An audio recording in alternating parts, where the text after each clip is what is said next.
Thank you for tuning in. My name is Chad Pecot. I'm an assistant professor at UNC. I'm one of the medical oncologists, and my specialty is in lung cancer.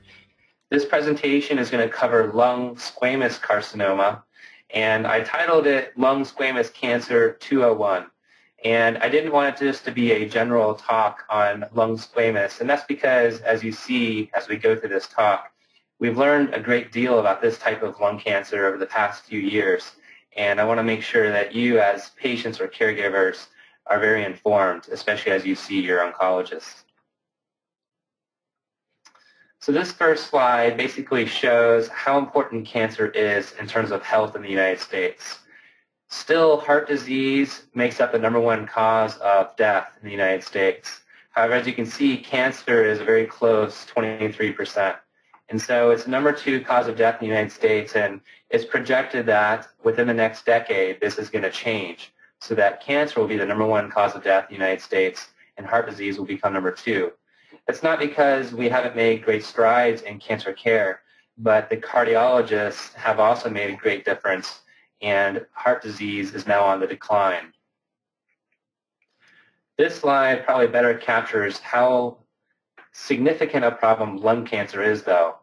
Amongst all types of cancers out there, lung cancer not only is the #1 cause of cancer-related deaths in the United States, but if you add up the #2, 3, 4, and 5th cause of cancer-related deaths in the United States, which you can see are colon cancer, breast cancer, pancreatic, and prostate cancer, they still don't add up to the number of people dying in the United States from lung cancer.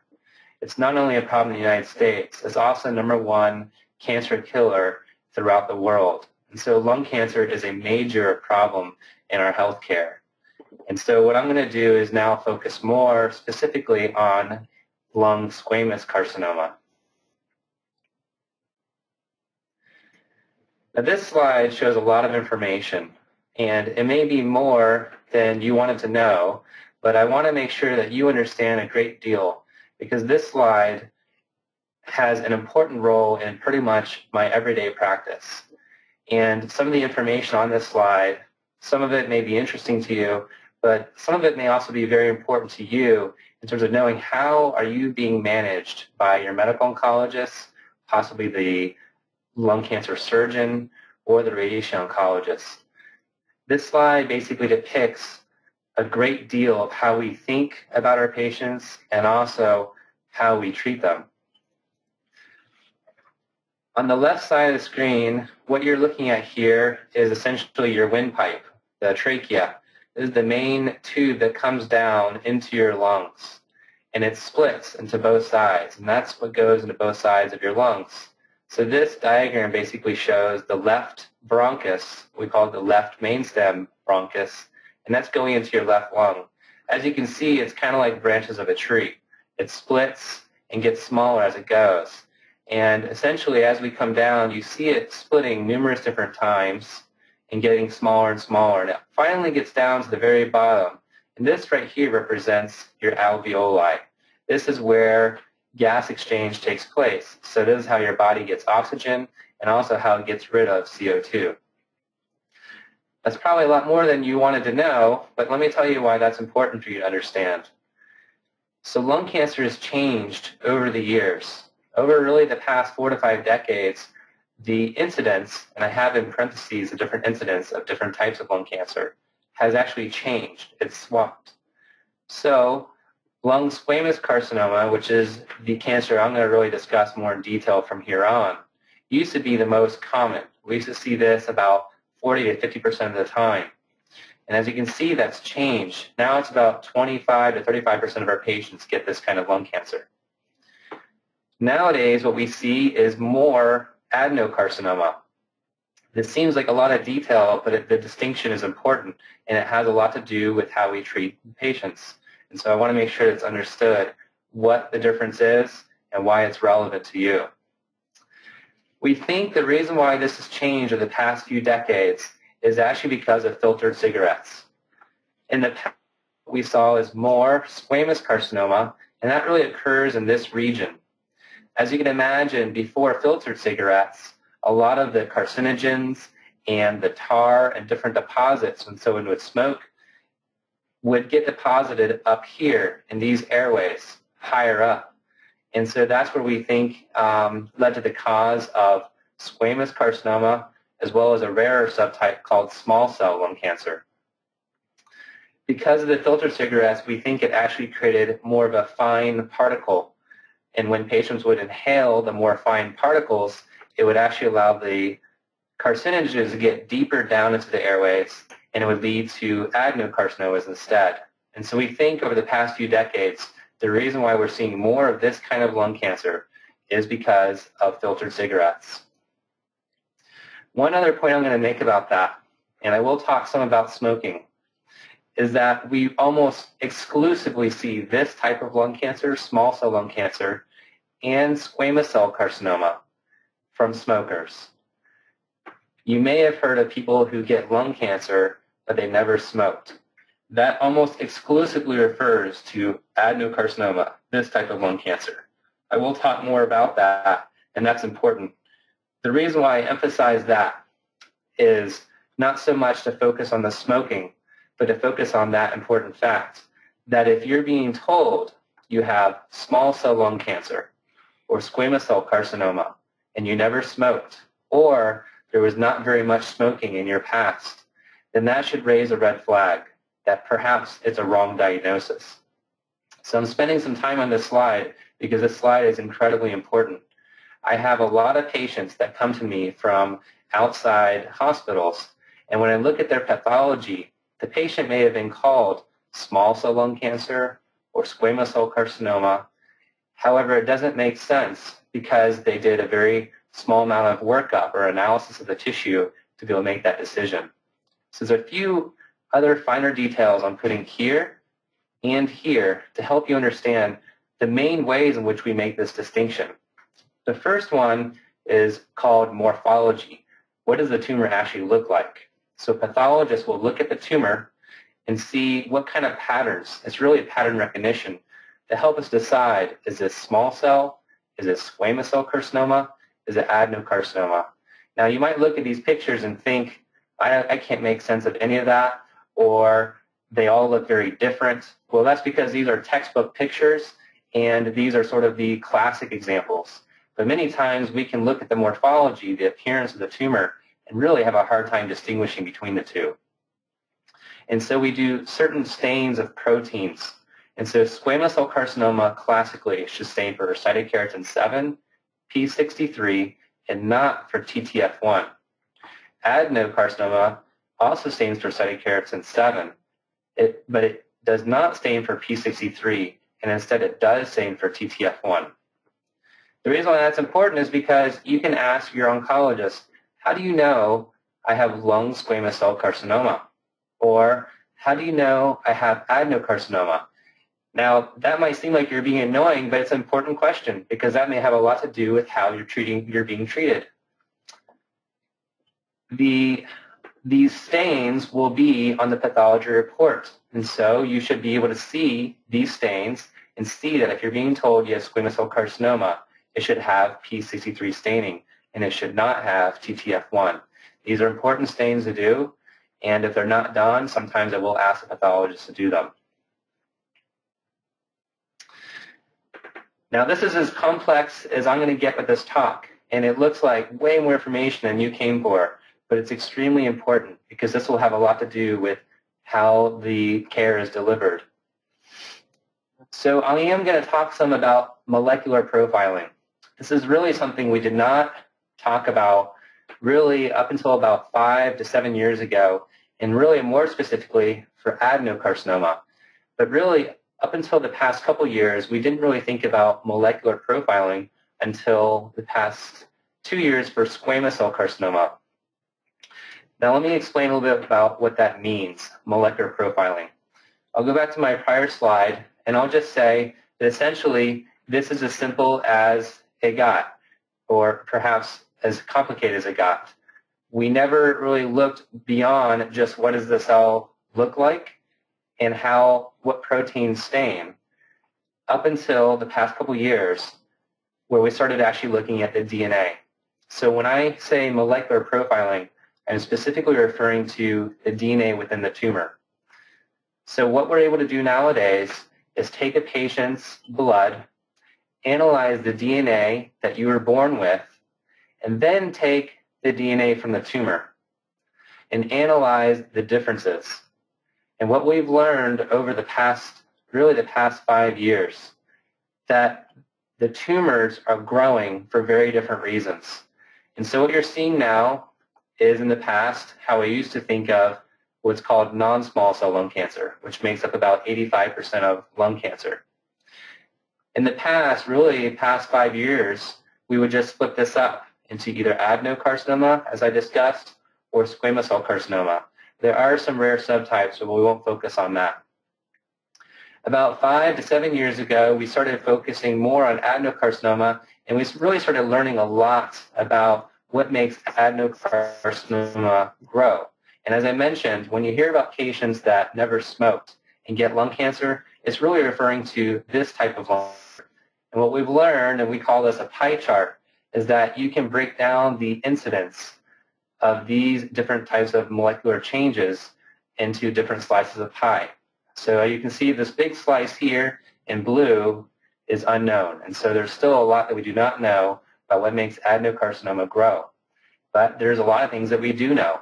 For example, KRAS here makes up a really big slice of this pie, about 30%. And this is actually a mutation in the DNA that was discovered about 3 decades ago. And what has been learned, that adenocarcinoma in the lung about a third of the time is growing because this protein has been changed. And as you can see, there's quite a few other slices of pie. They're thinner slices, meaning they're more rare. And this really has dramatically changed how we take care of lung cancer, especially adenocarcinoma. Now, squamous cell carcinoma, which is the main focus here, that's why I put it in red, essentially we haven't thought of it in this way in terms of looking at the molecular profile. That is changing, and that's why I'm actually going into the detail to discuss this. Really, up until about 2 years ago, we did not understand on a DNA level what makes squamous cell carcinoma of the lung grow. And that, as you can see in blue, is why a lot of things are unknown about what makes squamous cell carcinoma. However, in some of my later slides, you'll see that is dramatically changing. And that's a good thing, because now we have more effective therapies. And I want to tell you about some of those. As I've mentioned smoking already, one thing I want to continue to emphasize is that if you've been diagnosed, or someone you are caring for has been diagnosed with lung squamous cell carcinoma and they never smoked, then you really need to question that. That's almost never seen. This pie chart represents the risk of lung cancer when you do smoke. As you can see, about 10 to 15% of lung cancers are in people who never smoked. But as I mentioned, that's almost purely in adenocarcinoma. But it's not uncommon for me to have patients who come to me who did smoke in the past, and sometimes it's a long time ago, and they're confused about how they got lung cancer because their smoking history is very remote. Here you can see that only about 44% of patients that get diagnosed with lung cancer are actively smoking. Just as many basically get diagnosed with lung cancer and they had a history of smoking.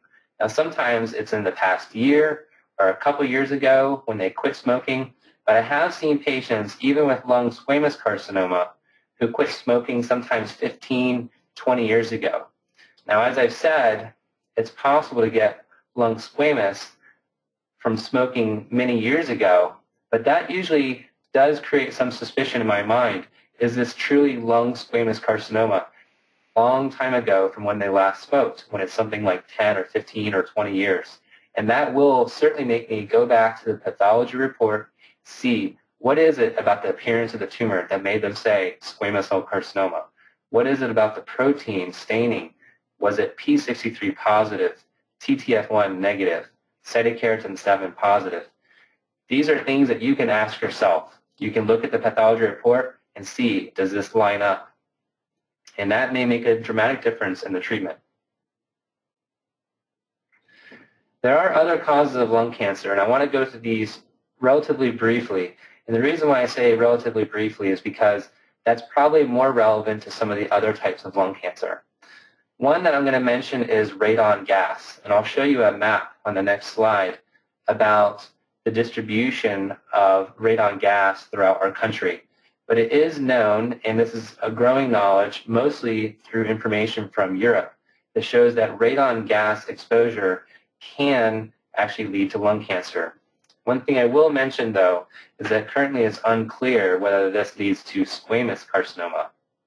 We do know also that secondhand smoke can increase the risk of lung cancer.